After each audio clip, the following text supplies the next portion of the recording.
ერთადერთი მიზანი არის დასჯა, შურისძიება და სხვებისთვის დასაშინებელი გზავნილის მიწოდება. სახეზე გვაქვს დემონიზების მცდელობა, ძალაში ახლად შესული კანონები და ფიზიკური ძალადობა.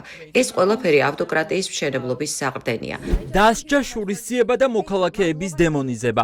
ამ სიტყვებით აფასებს Human Rights Watch-ის უფლებადამცველი საქართველოს მოქალაქეების წამებას. ადამიანის უფლებათა დაცვის ამერიკულ ორგანიზაციაში დღეს უკვე ღიად ამბობენ, რომ ქართულმა ოცნებამ ქვეყანაში ავტოკრატიზმის მშენებლობა დაიწყო. ამერიკის ხმისთვის მიცემულ ინტერვიუში რეიჩელ დენბერი ამბობს, რომ ივანიშვილის პარტია ქვეყანაში ადამიანის უფლებების კრიზისს ქმნის. ფიქრობ ისინი იმ გზას ადგანან, როდესაც ცდილობენ, რომ პრევენციულად შეზღუდონ და ჩაახშონ ნებისმიერი განსხვავებული აზრი და შეზღუდონ საზოგადოებრივი ქმედება. როგორც ჩანს, ისინი მუდმივად ქმნიან წინააღმდეგობას, მუდმივად ახდენენ სიტუაციის ესკალაციას, რომ შემდეგ ყველა ოპოზიციური ხმა ჩაახშონ.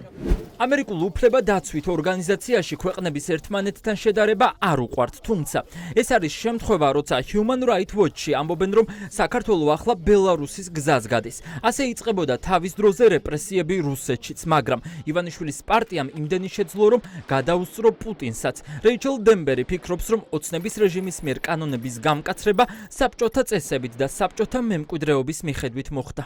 ვცდილობთ საქართველოს, ბელარუსს ან რუსეთს არ შევადაროთ და ეს არც უნდა გავაკეთოთ, მაგრამ ჩვენ ვსაუბრობთ რიცხვებზე და რიცხვები საკმაოდ ობიექტური რამაა. მნიშვნელოვანია იმის გახსენება, რომ საქართველოში, რომელსაც საბჭოთა ადმინისტრაციული სამართალდარღვევის კოდექსი მემკვიდრეობით ერგო, ადმინისტრაციული დარღვევის დრო 90 დღე შეამცირეს. ვფიქრობ, ძალიან მრავლისმეტყველია ის ფაქტი, რომ ქართული ოცნება ამ დღეების გაზრდას 60 დღემდე ცდილობს. Human Rights Watch-ი ახლა წამების მსხვერპლის საქართველოს მოქალაქეების შესახებ ცნობებს აგროვებს. ფაქტები უკვე აღრიცხულია. ირკვევა, რომ ამ საკითხზე მუშაობა ამერიკულმა ორგანიზაციამ ჯერ კიდევ 2024 წელს დაიწყო, თუმცა ის, რაც ნოემბერ-დეკემბერში მოხდა, კრიტიკას ვერ უძლებს.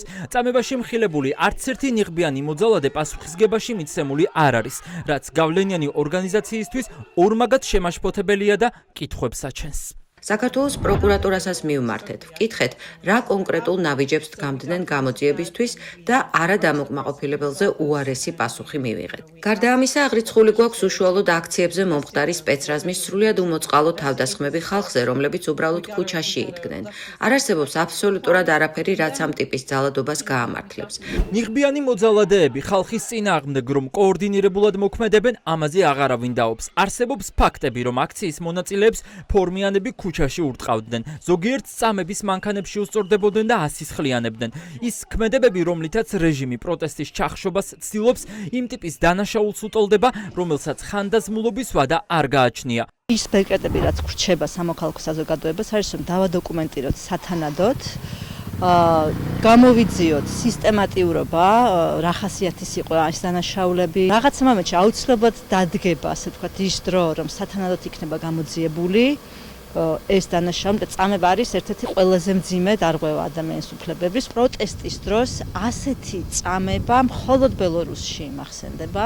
ეს არის ისეთი კატეგორიის დანაშაული, რომელსაც არ აქვს ხანდაზმულობის ვადა. საერთაშორისო ადვოკატირებისთვის ძალიან მნიშვნელოვანია იმ პოლიციის მაღალჩინოსნებისა თუ სხვა პოლიციის თანამშრომლების სახელების და გვარების მიწოდება სხვა სახელმწიფოებისთვის, იმიტომ რომ როგორც კი ისინი საზღვარს გადაკვეთენ, ისინი სწორედ იმ ქვეყნის იურისდიქციაში შეიძლება მოექცენ, ამიტომ ეს არის ის საკითხი, რომელზეც ჩვენ საერთაშორისო უფლებადაცვით ორგანიზაციებთან ერთად ბევრ საუბრობ. ეროვნულ დონეზე გამოძიების იმედი ახლა არავის აქვს, ამიტომ საია მუშაობს იმისთვის, რომ რეჟიმის წინააღმდეგ მოსკოვის მექანიზმი გააქტიურდეს. ეროვნულ დონეზე სამწუხაროდ ყველა უწყება არის ჩაბმული ამ უფლებადარღვევებში.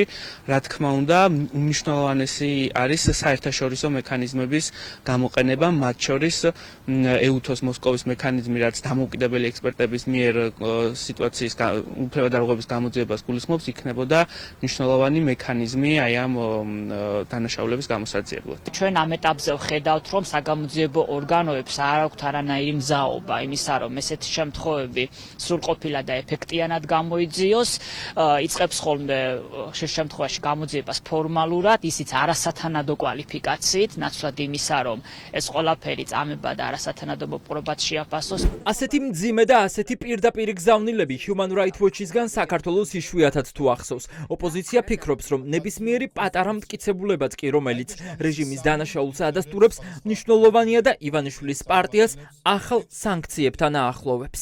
ერთი არის ეს, რომ ამას გავლენა ექნება ივანიშვილისთვის პასუხისგებლობის დაწესებაზე, დამატებით სანქციებზე, ამას ექნება ასევე გავლენა საინვესტიციო კლიმატზე. ეს ქვეყანა განიხილება ბელარუსთან და რუსეთთან, ისეთ ქვეყნებთან, რომლებიც მთლიანად არის ავტორიტარული და მათ კანონმდებლობასთან შესაბამისობაშიც კი აღარ მოდის სამოსყიანი პატიმრობა. ახსენდება საბჭოთა კავშირის წესები, რომელიც შემოიღო ქართულმა ოცნებამ და რომელიც წინაპირობაა დიქტატურის დამყარების ქვეყანაში. ეს ქართული ოცნება ყველაფერს აკეთებს იმისთვის, რომ გააჩეროს პროტესტი. Human Rights Watch-ის ამერიკელი უფლებადამცველი ამერიკის ხმისთვის მიცემულ ინტერვიუში ეხმაურება საკნად ქცეულ პალატაში მოშიმშილე მზია ამაღლობელის უკანონო პატიმრობასაც. რეიჩელ დენბერი ფიქრობს, რომ ერთი ჟურნალისტის ციხეში გამოკეტვით ივანიშვილის რეჟიმმა ყველა ზღვარი გადაკვეთა. ეს მისთვის არის ნიშანი, რომ რეჟიმი არ დასჯის მოძალადეებს, თუმცა ხალხის პროტესტის ჩასახშობად მზად არიან შური იძიონ ქართულ თავისუფალ მედიაზეც.